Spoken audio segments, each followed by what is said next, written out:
Finland has launched the latest phase of the HX fighter aircraft procurement program, and now an evaluation will be conducted on the first candidate at Finland's Pirkkala airbase.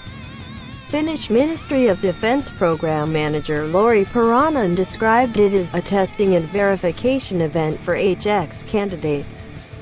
The phase is intended to evaluate the performance of multifunctional fighter aircraft and their systems on land, air, during takeoff and landing, Lauri Puranen, flightglobal reported.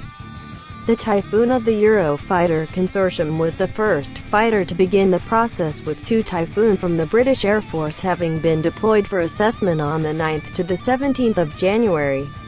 After Typhoon, other program candidates will undergo the same process.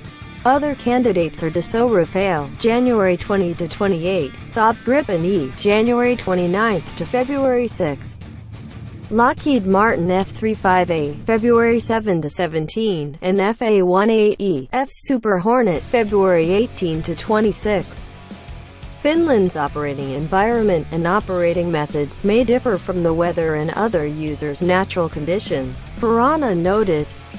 Winter conditions affect the operation of multifunctional fighter aircraft and especially the performance of electro-optical systems.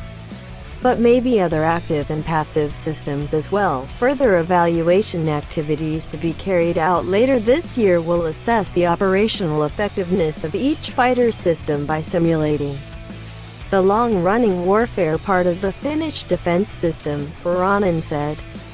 Helsinki plans to choose the winner of the contest in 2021, and the chosen fighter jet will replace the F-18C fighter in 2025. Operation with the Hornets fighter jet will be completed in 2030.